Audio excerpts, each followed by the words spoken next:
Yuk sekali lagi kita masuk dalam hadirat Tuhan kembali.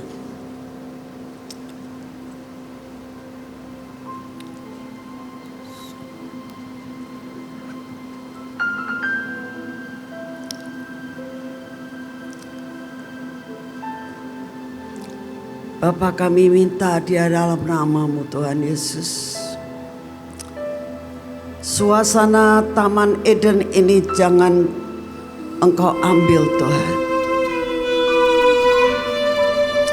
Biar kami semuanya menikmati akan keindahan, keintiman, suasana yang luar biasa yang Kau adakan di tempat ini. Bukan hanya sekedar kami di tempat ini ya Tuhan. Kami mau bawa atmosfer ini dalam keluarga kami. Kami mau bawa akan atmosfer ini dimanapun Kau tempatkan kami. Kami mau bawa atmosfer ini Tuhan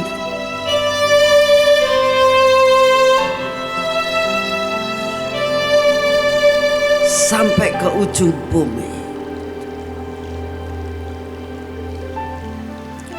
Terima kasih untuk kenikmatan yang Kau berikan buat kami.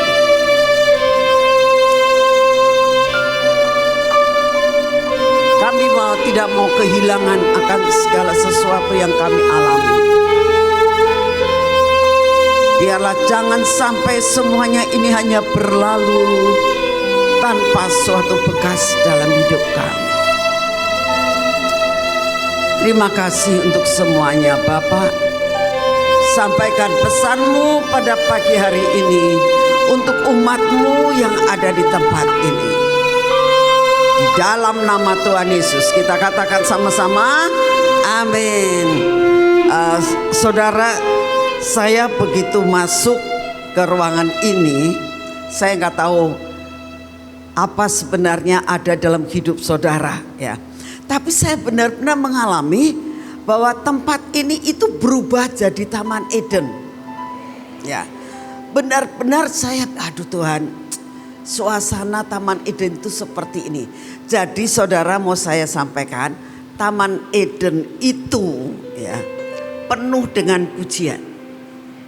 Ya. Jadi pada saat saya di tempat ini tadi saya merasakan, wah luar biasa banget ya. Saya gak melihat ruangan ini, tapi saya melihat Taman Eden. Ya. Pujian, penyembahan memenuhi akan tempat ini dan luar biasa. Dan juga saudara tahu tetap ada 2 pohon seperti yang ada di dalam Taman Eden. Saya melihat di tempat ini ada 2 pohon. 1 pohon pengetahuan ya, yang baik dan jahat. 1 pohon kehidupan. Saudara tahu, saudara itu dibagikan tadi pada saat kita pujian penyembahan. Itu daun-daun kesembuhan. Ya. Saudara diberi kenikmatan untuk memakan buah kehidupan. Ya. Saya bilang aduh Tuhan, dan saya pun menikmati yang namanya buah kehidupan. Ya. Buah kehidupan itu macam-macam. Jadi saudara itu jangan merasakan oh kalau buah kehidupan mungkin kayak apel ya, mungkin kayak pir. Mungkin saudara mengatakan buah pengetahuan baik dan jahat itu kayak apel.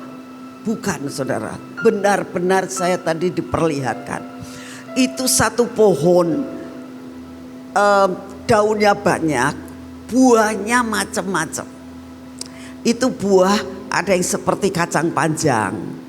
Ya, ada yang seperti buah kersen, tahu nggak? Yang kalau orang zaman kampung di sana tuh namanya buah kersen itu ada ya. Ada kayak buah anggur, ya, kayak rambutan. Jadi sebetulnya 1 pohon itu buahnya banyak sekali. Ya.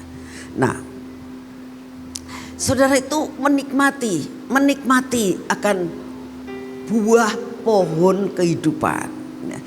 Nanti kalau di surga saudara itu juga menikmati yang namanya buah kehidupan.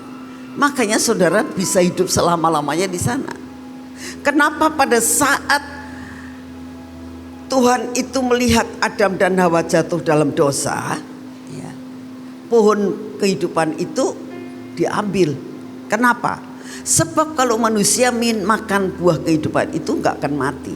Nah, hari ini itu benar-benar Tuhan tuh nerangkan sama saya. Makanya saya dari awal sampai akhir saya merem terus. Saya nggak lihat orang menari, nggak lihat, merem terus. Karena saya menikmati suasana Taman Eden. Benar-benar saya menikmati, ya. Dan saudara tahu bahwa ada pohon pengetahuan baik dan jahat. Nah, di sini pun seperti itu.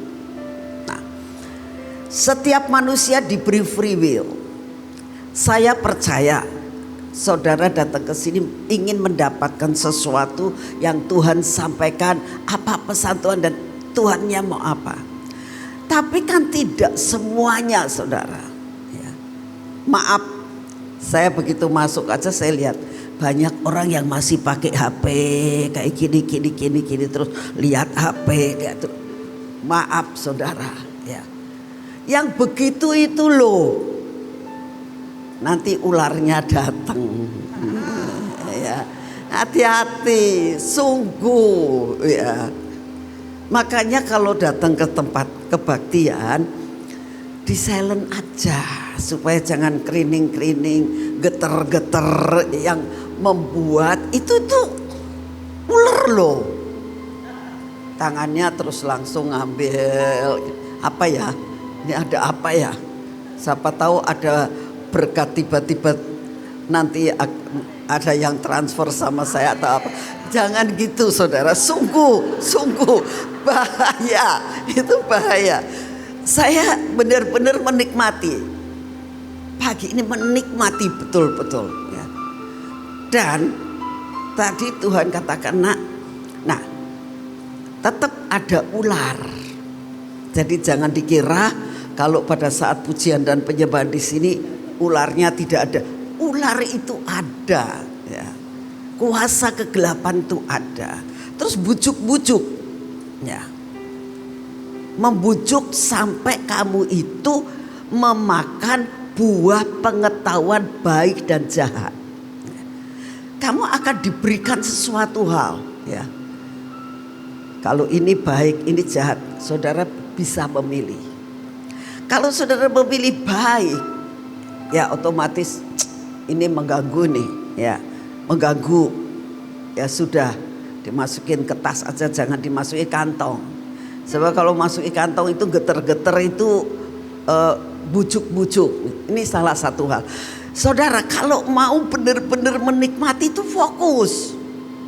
Selama kamu gak bisa fokus, gak bisa menikmati yang full. Kenapa? Hawa itu begitu melihat suasana penyembahan pujian yang luar biasa, tapi bisa dia itu merasakan ketarik dengan pembicaraan dengan ular. Kenapa? Karena tidak fokus, ya. Jadi benar-benar pagi ini saya dapat full. Saya mau nyampein firman tapi saya dapat duluan, ya saudara. Saya merasakan dapat banyak sekali tadi. Gak kerasa saya sudah disuruh khotbah, ya. Kalau enggak gitu saya masih tetap mau di sini, ya. Benar ada sesuatu hal yang sangat luar biasa. Nah, saya itu sebetulnya saudara, pada saat mau nyampe firman Tuhan di sini beberapa hari yang lalu, Tuhan tuh mendapatkan pesan buat tempat ini. Saya bilang, Tuhan, kok pesannya kok mengenai masalah waspada dan berjaga? Saya bilang, kayaknya nggak pas. Saya maunya saudara itu mendapatkan bonus karena sudah ke bangsa-bangsa, ya. Sudah pelayanan ke pulau-pulau, ya. Sampai ke benua-benua, ya. Saya pinginnya firmannya itu, nah kamu sudah kerja, kamu dapat bonus gitu ya. Tapi kok suruh berjaga dan waspada. Kenapa ya? Nah, saya belum tahu jawabannya. Saya tanya, kenapa ya Tuhan? Tidak ada jawaban. Jawabannya itu pagi tadi di sini. Oh, Taman Eden, kalian itu sudah menikmati perkara yang luar biasa. Pergi pulau-pulau, pergi ke benua-benua. Ya, saya itu sampai angkat topi kalau orang tuh ngeliatin anak-anak Mahanaim. Di mana begitu saudara itu disuruh diundi, ada yang 3, ada yang 5. Waduh, gak mikirin duit dari mana. Ya itu kalau ke luar negeri itu duit dari mana. Tapi berani ambil 3 negara, ambil 5 negara. Hebat banget. Pikir saya, orang yang sudah nabur, orang yang sudah berani berkorban, orang yang berani nekatnya seperti orang Mahanaim. Saya gitu, pasti nanti dapat berkat. Pikir saya begitu ya. Tapi kok dapatnya waspada dan berjaga. Saudara, hari ini ya kita akan belajar karena apa sebabnya harus berjaga dan waspada. Kenapa? Kenapa Tuhan berikan ayat ini? Kenapa saudara sudah melakukan segala sesuatu? Karena menikmati segala sesuatu di Taman Eden tetap ada ular. Ingat ya, tetap ada ular. Dan selalu ditawarkan apa? Kamu tak kasih pengetahuan lah ya, baik dan jahat. Sebab kalau kita benar-benar ada dalam suasana Taman Eden, nggak perlu pengetahuan baik dan jahat, itu nggak perlu. Yang perlu apa? Penyembahan, pujian, menyenangkan hati Tuhan. Duduk di bawah kaki Tuhan, itu semuanya sudah disediakan. Pengen makan, ngambil makan, pengen apa bisa. Tapi ditawarkan itu loh, yang namanya pengetahuan baik dan jahat. Kita disuruh banyak berpikir. Saudara, orang pergi ke bangsa-bangsa kalau mikir hitungan dagang, gak masuk saudara, gak masuk. Kalau saudara melihat ini bangunan, saya waktu masuk ke sini saya bilang, aduh Tuhan, dulu ini rawa-rawa Tuhan.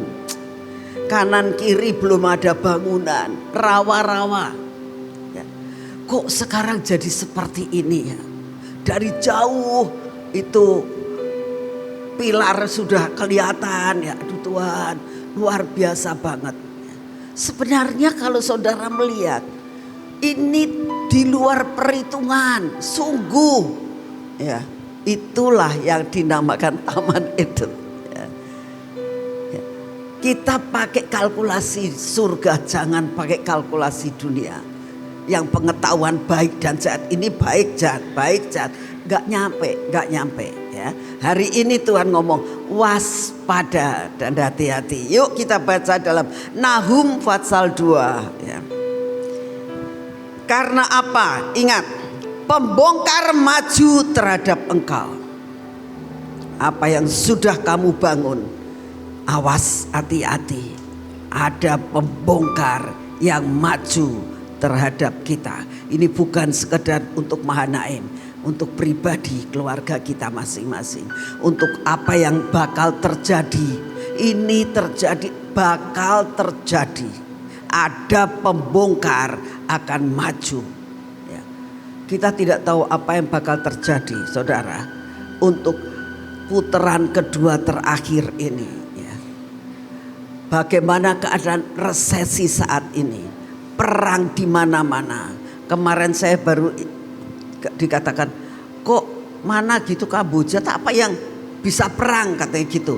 Lah kok bisa begitu ya, yang gak pernah dipikirkan. Peperangan, gempa bumi, itu malah petaka. Ini pembongkar, itu pembongkar. Dikatakan pembongkar itu maju, bukan mundur.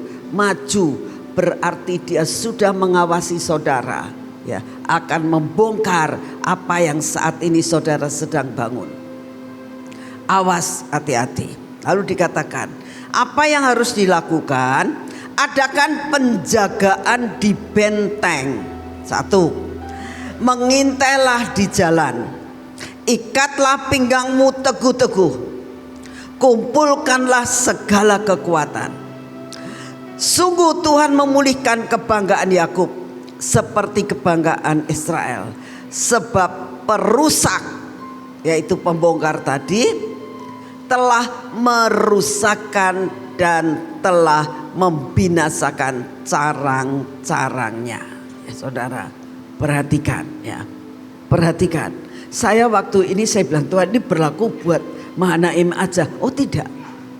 Ini bakal terjadi ya, buat setiap anak-anak Tuhan.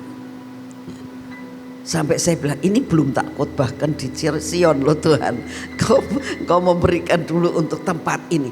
Tuhan bilang, ini bakal terjadi nak. Ini bakal terjadi. Saya juga merasakan ada ketakutan ya. Tapi saya diteguhkan dengan Taman Eden tadi pagi. Selama engkau ada di Taman Eden, apapun tidak bakal terjadi. Betul? Ya. Tinggallah di Taman Edennya Tuhan. Dalam hal ini fokus, tapi harus waspada, ada ular yang akan membongkar. Nah, saudara, apa sih bakal sebenarnya akan dibongkar itu? Buah roh. Saudara tahu, ini dikatakan pembongkar yang dia akan merusak. Apa yang dirusak? Carang-carangnya. Ya, kan dikatakan ini dia merusak apa? Dan telah membinasakan carang-carangnya. Saudara bayangkan satu pohon ya. Buah itu seringkali adanya di carang-carang. Kadang-kadang memang ada di batang pohon, tapi kebanyakan buah itu ada di carang-carang dari pohon kehidupan saudara. Dan dikatakan apa? Itu dirusak. Berarti buah yang baik dimakan.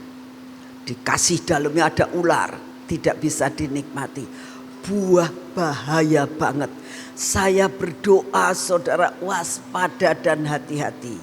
Buah apa yang dirusak? Buah-buah roh saudara. Berapa banyak saat ini sudah tidak ada kasih. Berapa banyak tidak ada kesabaran ya. Tidak ada penguasaan diri. Saudara, sabar itu tidak mudah loh. Saya berkali-kali jatuh di dalam kesabaran ya. Hanya masalah kecil. Saya tuh bisa ya akhirnya marah gitu. Aduh Tuhan, saya jatuh lagi ya. Gak pengen tapi jatuh lagi. Nah, dirusak dan dirusak. Hanya masalah kecil ya. Misalnya yang terjadi baru-baru ini begini, sebetulnya itu perkara kecil. Saya bilang kayak begitu aja kok saya marah gitu. Saya tuh kalau lihat orang yang tidak disiplin dan tidak tahu aturan itu gak sabar saudara. Kejadiannya begini, ada seorang hamba Tuhan yang saya panggil ya. Nah saya kan sudah siapin kan. Saya sudah siapin siapa yang bakal jemput, siapa yang bakal nganter, siapa yang ngajak makan dan sebagainya. Semua itu sudah diatur ya. Saya itu orangnya senang mengatur segala sesuatu, disiplin. Nah ya, tiba-tiba yang saya suruh untuk jemput, dia telepon saya, Mami ini gimana sih? Ada apa? Saya bilang, ini ada 2 orang yang mau jemput hamba Tuhan ini. Udah ngomong sama Mami dah? Belum, saya bilang. Terus mereka mau diambil hamba Tuhannya, mau diajak makan. Saya gitu bisa marah loh saudara. Saya bilang, ini orang gimana? Saya tidak keberatan. Kalau orang itu ngomong sama saya, Mami nanti hamba Tuhannya kan biasanya jemput Ko Heri. Ini kali ini saya tak jemput. Oh silakan. Nanti mau tak ajak makan. Oh silakan. Nanti mau tak antar ke hotel. Oh silakan. Ngomong dulu. Gitu loh. Pengen saya begitu. Ini nyelonong.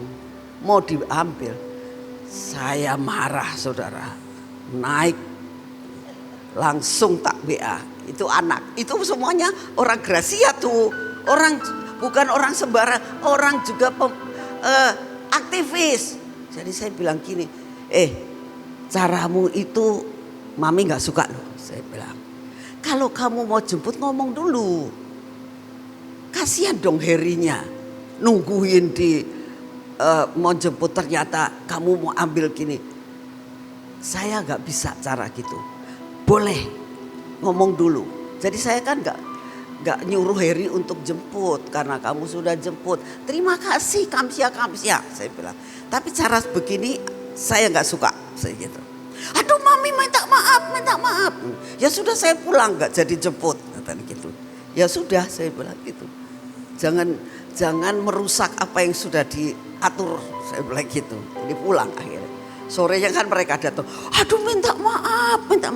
Ya sudah maaf sih sudah diampuni saya bilang. Tapi saya minta maaf juga saya sudah marah sama kamu. Saya bilang gitu ya. Saudara, sabar itu tidaklah mudah. Ya. Buah roh suka diambil sama iblis. Setiap orang punya kelemahannya. Jadi belajar saudara. Carangnya dirusakkan, ingat ya. Carang itu tempat di mana buah akan bertumbuh. Saya berdoa supaya kita tahu. Ini bukan masalah rohani saja, masalah jasmani. Saya peringatkan kepada setiap orang yang saat ini pengusaha-pengusaha. Ya. Awas hati-hati ya. Usahamu yang sudah berbuah harus dipelihara benar-benar. Waspada. Karena itu akan dirusak. Kita tidak tahu. Sebulan kemudian, 2 bulan kemudian, setahun kemudian kita nggak tahu.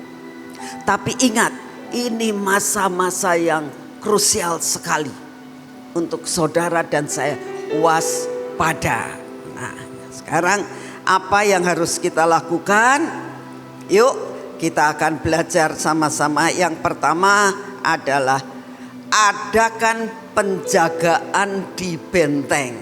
Ya kan? Tadi yang pertama kita akan bahas adakan penjagaan di benteng. Saudara tahu rumah ini juga ini ada bentengnya. Benteng itu pembatas di mana harus benar-benar dikatakan thank you.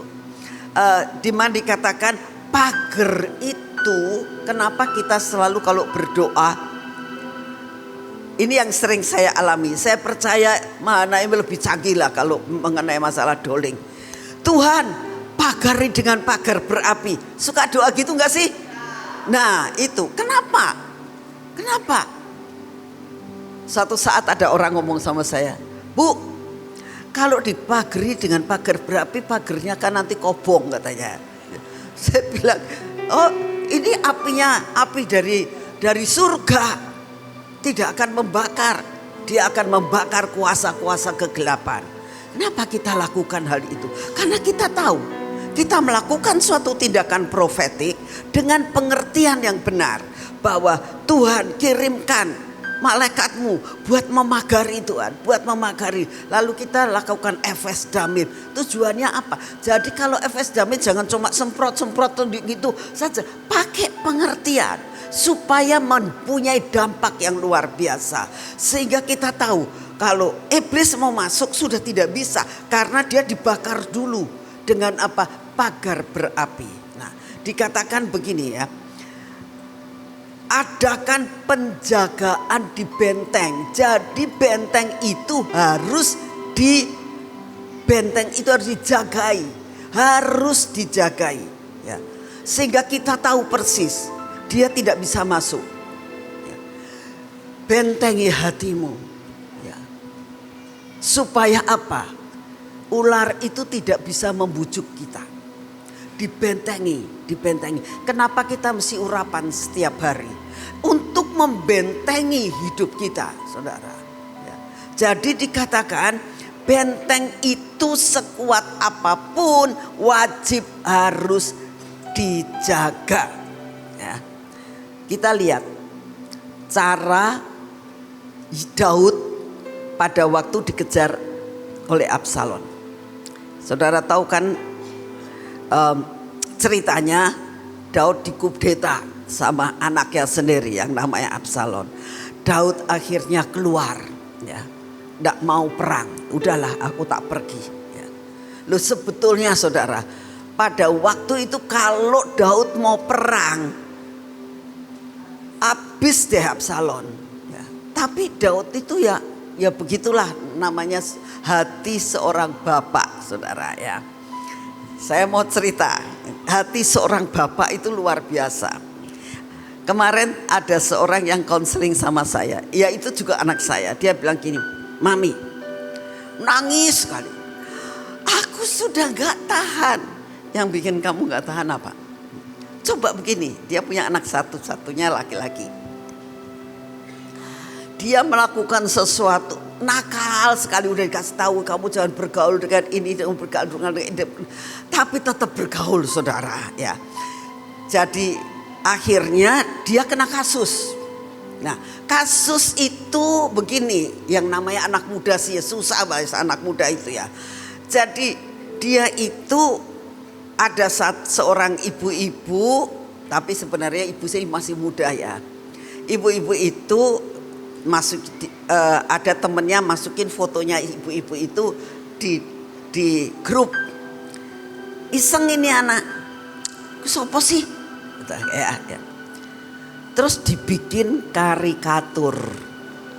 karikaturnya porno.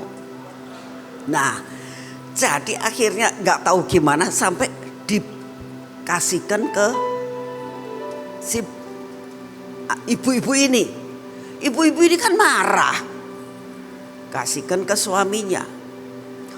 Suaminya kan marah, dikasuskan. Sekarang bisa siapapun juga kalau melakukan suatu pelecehan atau mencemarkan nama baik, siapapun bisa melaporkan. Dilaporkan polisi, tangkap. Nah, langsung waduh luar biasa. Diperes, ini diperes.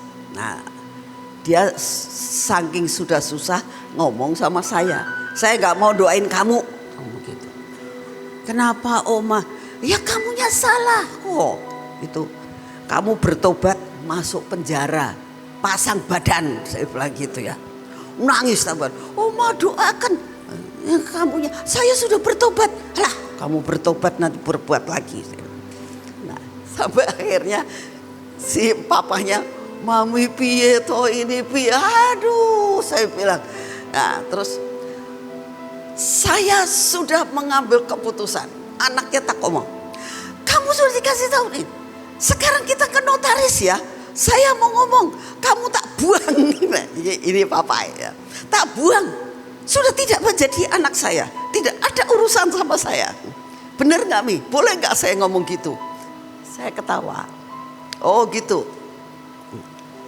Putusan kamu bener tak kayak gitu? Saya bilang sudah gak tahan. Jadi saya ketawa. Saya bilang gini, ya saya doa.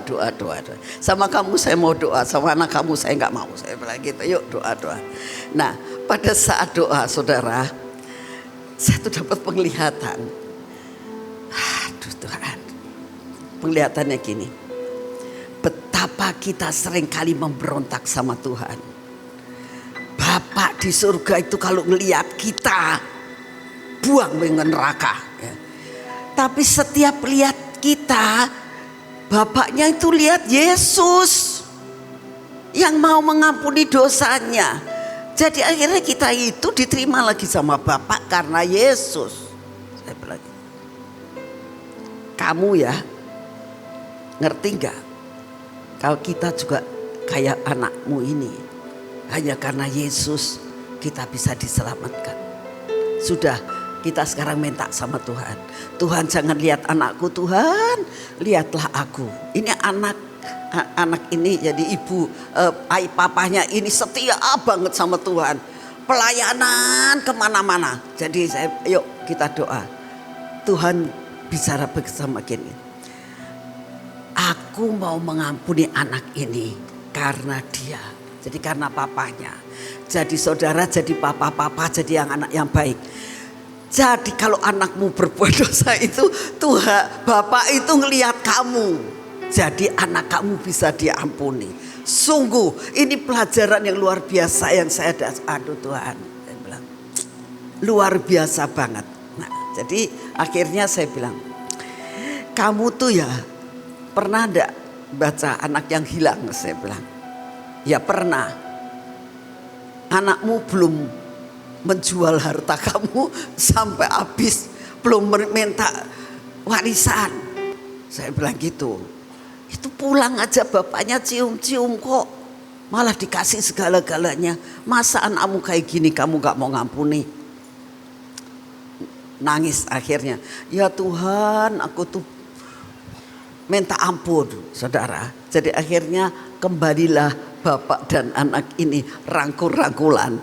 Saya bersyukur saudara, bagaimanapun juga seorang ayah, senakal-nakalnya anak, ya sudahlah diampuni. Memang saya bilang perlu dapat pelajaran, tapi engkau harus menolong anak ini. Itulah yang ada dalam itu, kasih yang luar biasa. Ya. Bahwa sebenarnya Tuhan itu sangat merindukan kita sebagai bapak-bapak. Ya. Harus mempunyai hal seperti itu. Ya. Daud, apa yang dikatakan pada saat Salomo memberontak, nanti kalau perang kasihani Salomo demi karena aku. Betul gak? Pernah gak baca Alkitabnya tentang hal itu? Itu kasih Bapak begitu luar biasa. Ya. Tapi saat dia itu sedang ada di satu kota, apa yang dilakukan? Dia buat penjagaan di benteng. Yuk kita baca sama-sama apa yang dikatakan di dalam 2 Samuel 18 ayat 24. Adapun Daud duduk di antara kedua pintu gerbang. Nah, dia jaga di pintu gerbang Daudnya ya. Sedang penjaga naik ke soto pintu gerbang itu, berarti ada di atas ya, di atas tembok. Ketika ia melayangkan pandangannya, dilihatnya orang datang berlari seorang diri saja. Berserulah penjaga memberitahukan raja. Lalu raja berkata, jika ia seorang diri, maka kabar yang baiklah disampaikannya. Sementara orang itu mendekat. Penjaga itu melihat lagi seorang lain datang berlari. Lalu penjaga itu menyerukan kepada penunggu pintu gerbang, katanya, lihat, ada lagi seorang datang berlari seorang diri. Berkatalah raja, itu pun pembawa kabar yang baik. Jadi saudara tahu, harus ada penjaga di atas. Apa itu penjaga secara rohani? Doa, saudara. Hidup kita itu harus dijaga dengan doa dan baca Alkitab. Itu penjaga di atas. Sehingga Tuhan itu akan memberikan radar-radar dalam hidup saudara. Sampai saudara tahu, wah ini mau ada sesuatu. Ya, harus ada penjaga. Penjaga selalu memberitahukan kepada raja yang ada di pintu gerbang. Saudara itu ya punya Roh Kudus. Roh Kudus yang akan terus menjaga di pintu gerbang. Ya. Tapi harus ada doa. Doa yang senantiasa berjaga-jaga kalau ada musuh yang datang. Sehingga kita tahu, oh ini ada ini. Kita tahu bahwa saat-saat ini banyak sekali hal-hal yang bakal terjadi. Kita jangan hanya, kita kan sudah punya Mazmur 91, betul. Tapi Mazmur 91 cuma kalau kamu ucapkan dengan mulut kamu, nggak ada artinya. Kita harus percaya Mazmur 91 itu senantiasa akan menjadi suatu membentengi dalam hidup saudara dan saya. Harus ada sesuatu yang harus kita lakukan. Jadi kita tahu benteng yang ada di atas yang sudah dibentengi, tetap harus ada penjaga. Amin. Penjaga itu apa? Doa dan baca firman.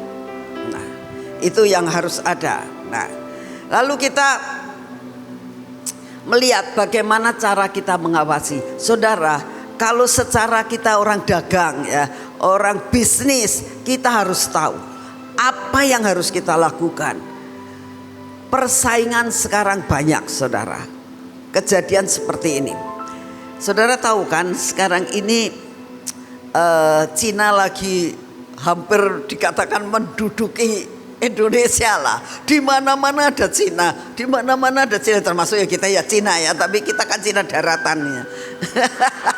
Ya, saudara, sampai suatu saat mereka ini sekarang lagi cari orang-orang yang bisa bahasa Cina. Jadi bahasa Mandarin. Itu di-hire luar biasa. Nah, sekarang ada satu anak kita ya, bukan orang Sion sih, orang luar kota. Dia anak saya. Ya kita kan punya banyak anak ya. Seperti Abraham punya banyak anak.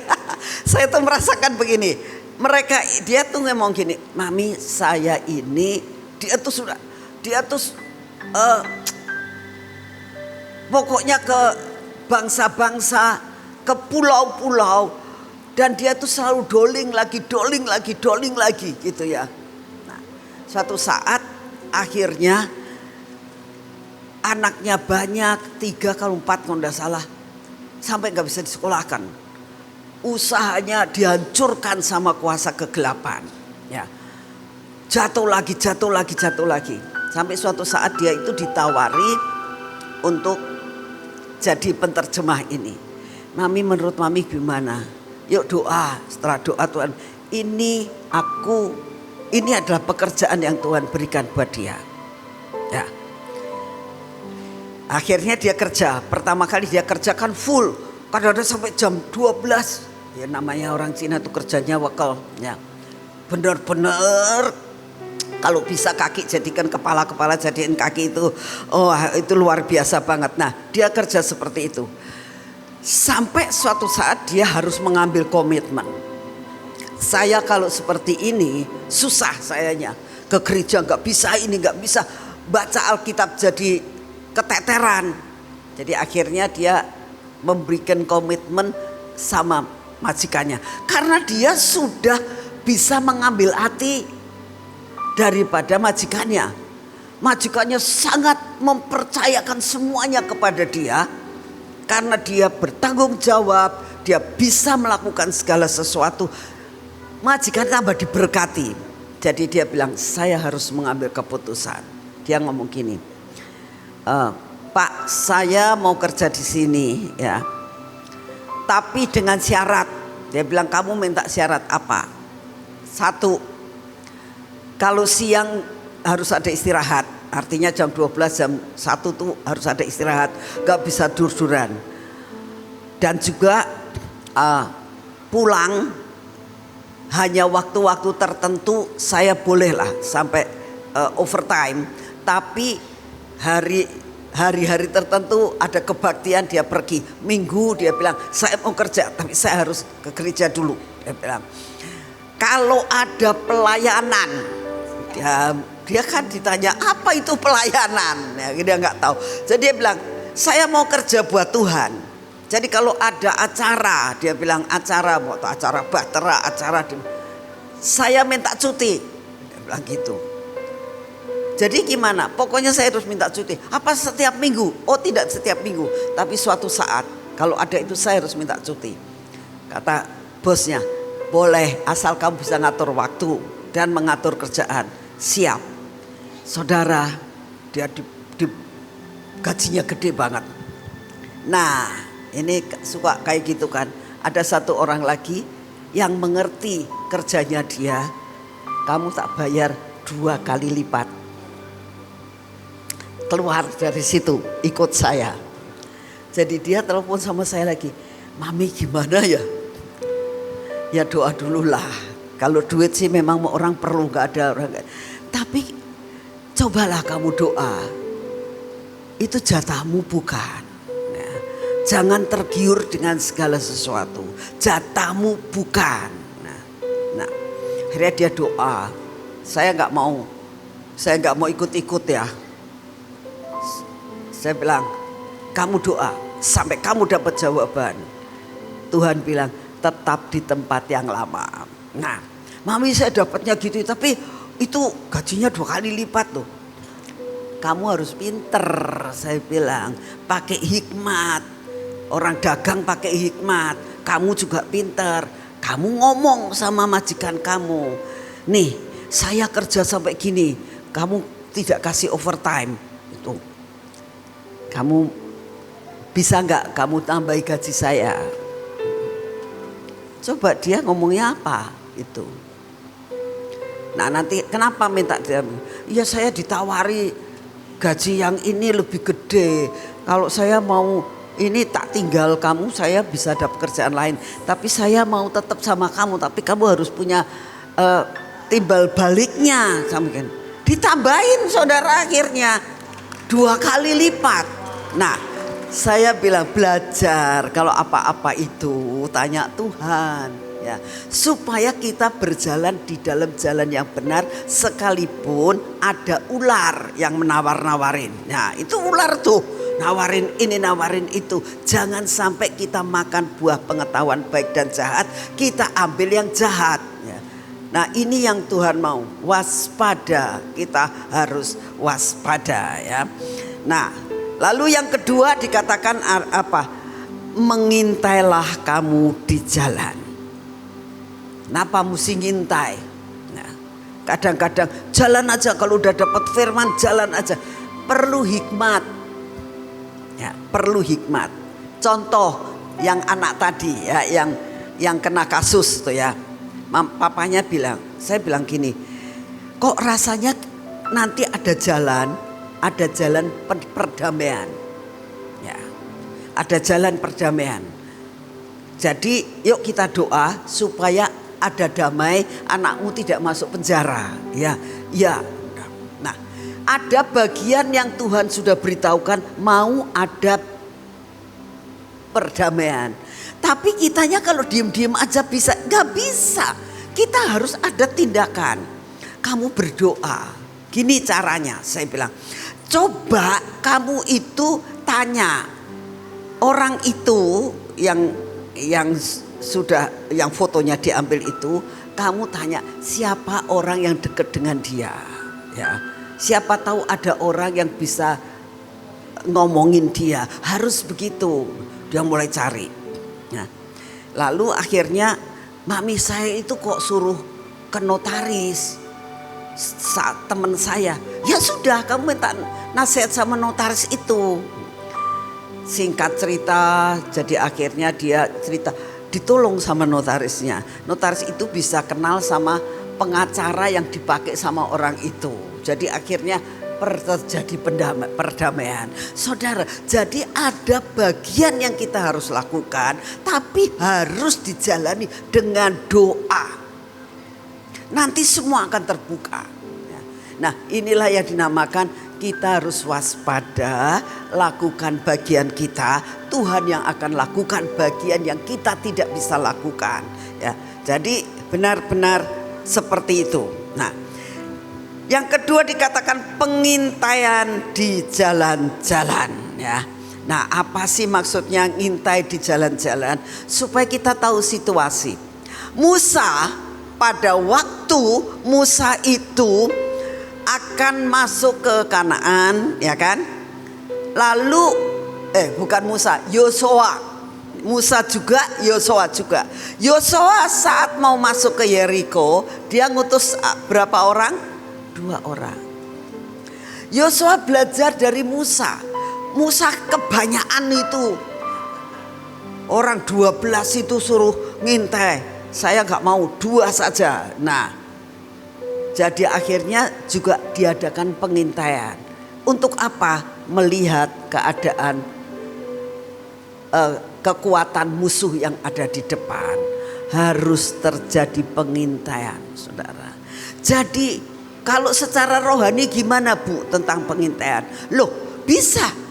Saudara kalau mau doa dan juga baca firman Tuhan setiap hari Tuhan akan memberikan banyak perkara dalam hidupmu.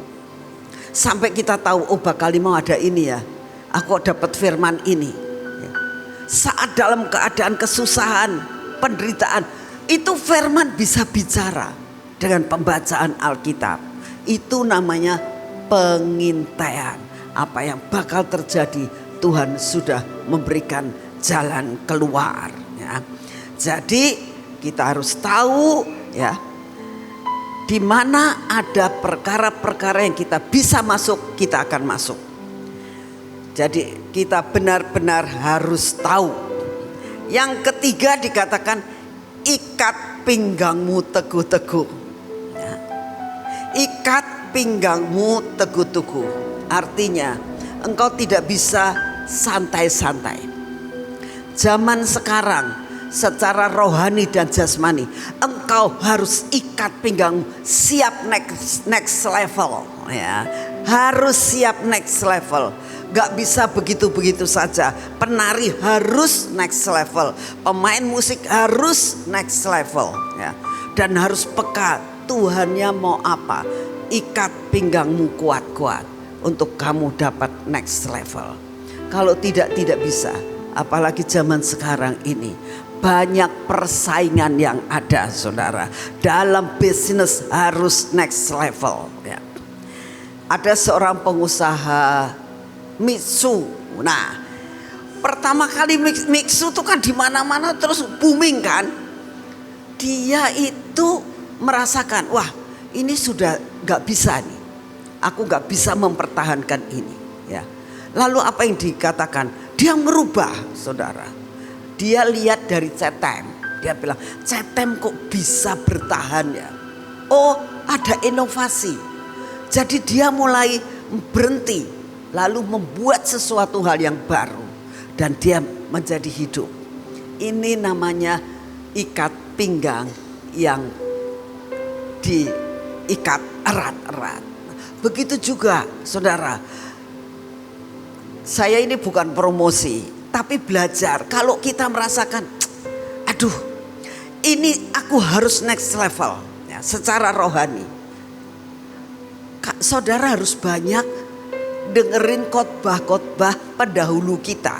Saya sering diberkati dengan Pak Agung, dengan Pak Yusak, dengan Pak Daniel. Sampai saya bisa golongkan, oh kalau Pak Yusak ini, kalau lagi saya dalam keadaan seperti ini, saya akan cari khotbahnya Pak Yusak. Kalau lagi dalam keadaan sesuatu hal pengetahuan yang lebih, saya akan cari khotbahnya Pak Agung ya. Tapi kalau sudah Pak Daniel, harus tahu imam, ini imam. Jadi hidup kita itu bertambah-tambah terus. Jadi benar-benar kita next level dan next level. Gak bisa kita berhenti sampai di sini ya. Kalau saudara ya lagi males buat perang, dengerin khotbahnya Ibu Iin, langsung kitanya semangat lagi loh. Wah begitu ya, harus begitu. Tapi kalau saudara merasakan, aduh saya itu kurang ada keintiman, dengerin khotbahnya saya gitu. Jadi belajar, kita terus belajar untuk next level. Jangan merasakan gini, aku orang Mahanaim yang tak dengerin khotbahnya Ibu Iin, kebablasan nanti nih. Sungguh Anda ada keseimbangan. Tapi kalau saudara ya pilar ya, jangan dengerin khotbahnya Pak Yusak terus ya. Harus ada inovasi, ditambahi. Saudara akan menjadi raja wali yang terbang tinggi ya. Kenapa sih kita dari 6 hamba Tuhan ya punya karakter yang sangat berbeda, punya karunia yang sangat berbeda. Itu perlu kita ambil, ya. Perlu kita terus aku ambil ini, aku ambil ini, aku ambil. Jadi kitanya itu tidak jadi Pak Yusak aja, tidak jadi Pak Daniel saja, tidak jadi Pak Hadi saja, tidak jadi Bu In saja, tidak jadi Ibu Nani saja, tapi ada kesatuan dari 6 hamba Tuhan. Kaya kan? Tambah kaya kan? Ya harus begitu. Ya. Harus mau belajar. Mana yang kurang dalam hidup saya? Ambil itu. Harus next level. Amin. Terakhir, kumpulkan segala kekuatan. Jadi kekuatan kudu dikumpulkan. Gak bisa, saudara, kekuatan itu perlu dilatih, ya. Seorang yang angkat besi, saudara ya, saya kemarin ini bisa dikirimin orang tentang angkat besi. Jadi orang kalau angkat besi itu tidak jadi yang 100 kilo terus langsung dia angkat jebol sini ya saudara. Pertama kali dia sedikit tapi latihan terus mengumpulkan semua tenaga sampai dia menjadi seorang champion. Nah itu yang Tuhan mau. Apa yang menjadi talentamu, kembangkan itu, ya.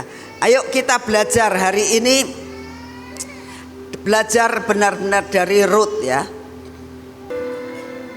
Kita belajar dari Rut pasal yang kedua, ayat yang kedua. Dikatakan, kita tahu kan ceritanya Rut kan. Saudara tahu kehidupan Rut, ya. Saya banyak belajar daripada kehidupan Rut. Kok bisa ya begitu punya hati yang benar-benar hineni, ya. Dia benar-benar tahu persis siapa dia yang sebenarnya, ya. Dia benar-benar menjadi anak Tuhan yang sungguh-sungguh. Dia orang Moab, ya. Dia bukan orang Israel, ya. Tapi dia bisa mengambil sesuatu yang luar biasa daripada Naomi. Saudara, kalau orang itu benar-benar ada pengetahuan baik dan jahat, Rut tidak akan bakal mau ikut Naomi. Yang diharapkan apa? Suaminya sudah mati, dia nggak punya anak. Kalau dia masih punya anak, oke. Dia nggak punya anak, ya. Yang diharapkan dari Naomi apa? Kalau dia kena bujuk daripada ular, baik dan jahat, dia nggak akan bakal mau. Tapi dia tahu persis, sekalipun dia dalam keadaan seperti itu, Naomi itu, tapi dia ada di Taman Eden. Jadi akhirnya dia mau ngikut. Nah, tapi dia ngikut bukan menjadi parasit. Banyak orang mau jadi ikut Tuhan karena pengen jadi parasit. Ingat ya, belajar seperti Rut. Ikut Tuhan harus jadi berkat, ya. Jangan dompleng berkat, tapi harus jadi berkat.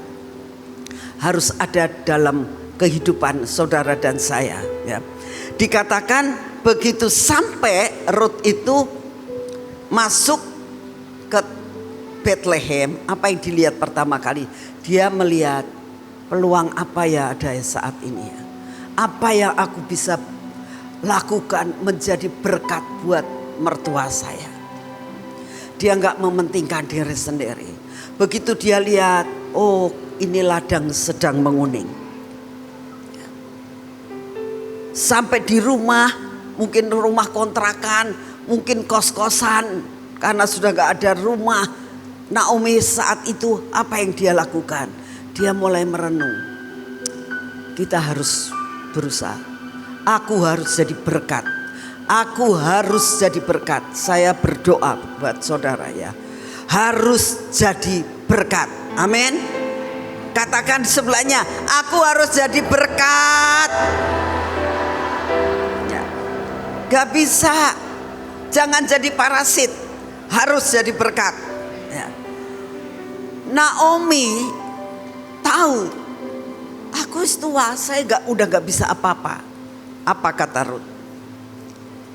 Rut 2 ayat 2. Maka Rut perempuan Moab itu berkata kepada Naomi, biarkanlah aku pergi ke ladang memungut bulir-bulir jelai di belakang orang yang murah hati kepadaku.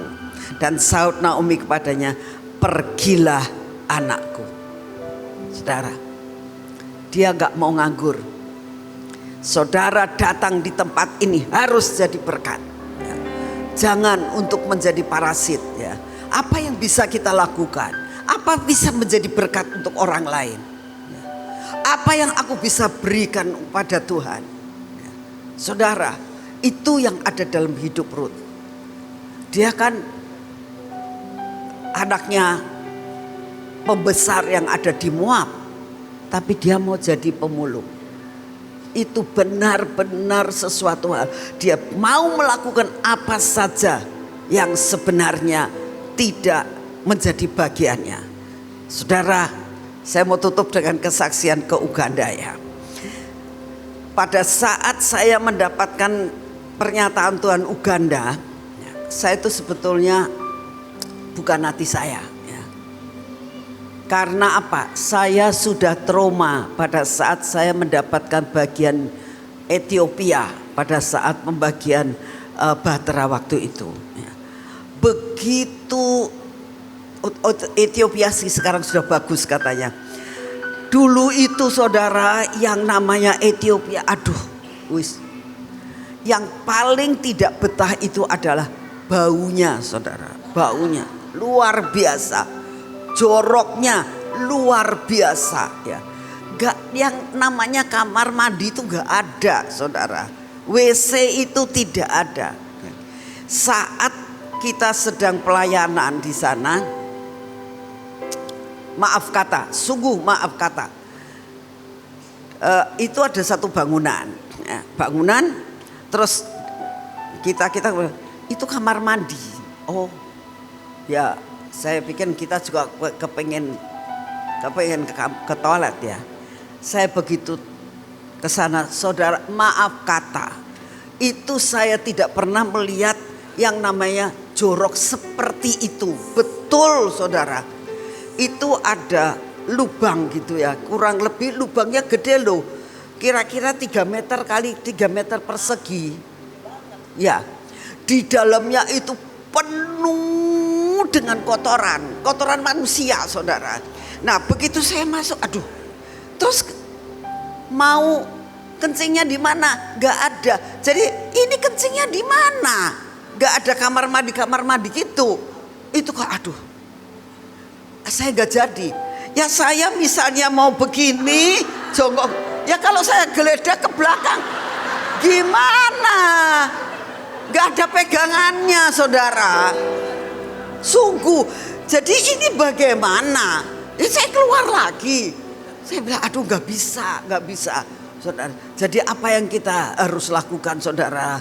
Kita tuh mengucap syukur, punya banner-banner, punya itu yang kita pakai buat ini, ya.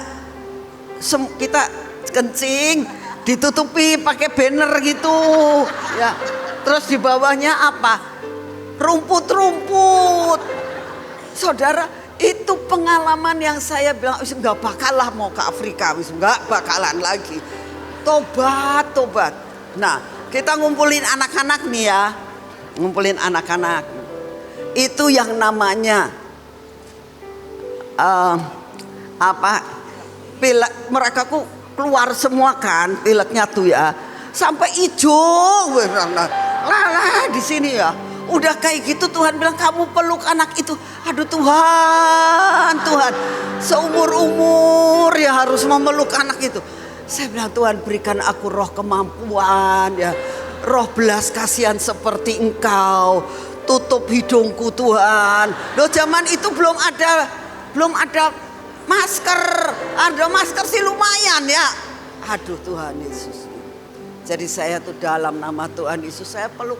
Nah, anaknya orang kalau Ethiopia itu, anaknya begitu dipeluk terus bukannya diam, langsung meluk kita. Bayangkan di sini itu meler-melernya. Aduh. Tuhan Yesus ya. Nah itu yang membuat saya tuh gak mau ke Afrika. Tuhannya nyuruh ke Uganda. Ya 1-2 kan, 11-12 orang ngomong ya. Aduh ya. Tapi Tuhan itu luar biasa. Tuhan luar biasa. Benar-benar kita pergi ke sana. Saya bilang Tuhan hatiku. Puasa 21 hari. Melepaskan diri dari keinginan, melepaskan kesenangan, melepaskan semuanya. Sampailah kita ke sana. Ternyata saudara, tidak seperti yang saya bayangkan seperti di Ethiopia dulu. Enggak. Takut ada, kita tuh sampai bawa apa? Tempelan nyamuk ya. Nyemprot. Enggak kepake, enggak ada nyamuk. Ajaib loh sungguh. Katanya, oh di sana itu panasnya luar biasa. Enggak, 17 derajat. Di sini aja 38. Bayangkan, semuanya serba diberkati Tuhan. Dan satu hal yang saya lihat ya, semangatnya tuh kayak 3 kali Mahanaim. 3 kali Mahanaim sungguh saudara. Mereka itu mau KKR jam 5. Mereka sudah datang jam 1. Hebat enggak? Nyanyi terus ya. Saya datang jam 8. Bayangkan saudara, ternyata dari hotel ke sana yang harusnya 2 jam jadi 4 jam. Karena jalannya rusak, macet, debu. Waduh luar biasa ya. Saya sudah lemes. Saya bilang Tuhan, saya kesini ini buat khotbah, saya bilang, buat bagi-bagi. Kalau saya datang sekarang ini jam 8, saya bilang, ya orangnya kan sudah pulang semua, ya kan? Dari jam 1, namanya kebaktian jam 5, sekarang saya baru jam 8. Saudara tahu, mereka nyanyi terus sampai saya datang jam 8. Full tempatnya. Hebat. Kalau di sini diajak sampai jam 12 saja sudah pada ini ibu kok enggak selesai perutnya sudah lapar dan sebagainya. Tidak saudara, itu membuat saya sampai gini, aduh Tuhan, semangat sayanya. Dari lemes sampai semangat, dari capek tidak capek. Saya waktu pertama kali datang saya bilang, aduh lain kali bikin acara jangan begini. Saya bilang, wis tua, kita itu sudah semalaman gak tidur dari Jakarta ya. Sudah gak tidur, semalaman gak tidur. Bagaimana walaupun Tuhan ngasih saya kelas bisnis tapi tetap aja namanya juga di pesawat, kurang tidur ya. Sampai di sana itu jam 12 siang ya. Dari situ langsung kita ke hotel, langsung berangkat pelayanan. Apa ya ndak capek dengan usia yang 81. Saya bilang wis lain kali mesti kudu istirahat sehari lah buat saya bilang. Tidak saudara, itu saya dari capek sampai saya bilang sudah tidak usah makan di hotel, makannya pakai dos saja, jalan pakai di mobil kita makan. Pengen buru jam 5 saudara, ternyata jam 8. Jadi itu sudah lemes sayanya. Tapi begitu melihat dia luar biasa begitu, wah semangat 45 saya. Langsung kita benar-benar kita ini banyak jiwa yang diselamatkan. Tuhan tuh ngomong gini, nak, jangan muluk-muluk kamunya khotbahnya. Jadi gimana? Mereka kurang bisa nangkap. Waduh Tuhan, jadi yang sederhana saja. Terus mereka itu maaf kata ya, kurang pinter kata Tuhan. Jadi kamu doain satu-satu, kasih roh kepandian. Ya, saya sih nurut Tuhan aja. Begitu minta roh kepandian, maju semua anak kecil, mama pak, wah semua maju. Pengen mendapatkan roh kepandian. Dan Tuhan tuh sayang banget sama mereka. Doakan Tuhan roh kepandian masuk. Dan saya percaya apa yang ditabur tidak akan kembali dengan sia-sia, saudara. Luar biasa banget loh. Saya suka sekali dengan apa yang Tuhan sedang kerjakan di Uganda itu. Ya. Nah itu sudah. Terus akhirnya Tuhan itu membawa kita untuk charity. Semua antri dengan baik ya. Mereka mendapatkan sembako, mendapatkan kaos. Aduh, benar-benar sukacita, memberkati benar. Saya sampai bilang terima kasih Tuhan. Jadi sekali lagi saya berdoa, kalau saudara disuruh ke tempat yang pelosok sekali, jangan mikir apa-apa. Pasti Tuhan sediakan yang baik di sana. Amin. Itu ya yang ingin saya sampaikan kepada saudara, karena hal yang luar biasa. Selesai itu kan kita dapat bonus ya. Kita pergi ke Victoria Falls. Luar biasa banget. Saya bilang bagaimana cara mengambil air dari Victoria Falls ya. Karena Tuhan bilang, "Nak, kamu di sana itu adalah suatu air terjun kemenangan. Itu kamu harus bawa. Jadi muka kamu harus kena, tangan kamu, kaki kamu." Wah, jadi saya kan belum pernah ke sana ya. Jadi saya ngomong sama turnya, saya pengen turun ke bawah. Gak bisa Bu, gak ada yang berani turun ke bawah. Saya pengen turun ke bawah, pengen ngambil air. Kalau tidak suruh orang ngambil air, kita akan bagi-bagi. Gak bisa. Jadi bagaimana? Tapi Tuhan itu luar biasa. Sampai di satu tempat itu ada poin-poinnya. Air terjunnya luar biasa. Terus saya bilang, Tuhan, Engkau atur sampai itu air bisa sampai ke sini, sampai ke sini. Begitu amin, saudara tahu, anginnya luar biasa. Itu air bisa dibawa angin, kita kebasahan semua, saudara. Ajaib Tuhan. Ajaib Tuhan. Benar-benar saya rasakan Tuhan itu kalau sudah mau melakukan sesuatu hal yang menyenangkan hati Tuhan, pasti dapat bonus ya. Percayalah, Tuhan akan beri bonus yang luar biasa buat saudara yang sudah pergi ke bangsa-bangsa ya. Tuhan akan tetap memberikan, ada hitungannya. Saudara harus tahu, hidup itu ada hitungannya ya. Semua ada hitungannya.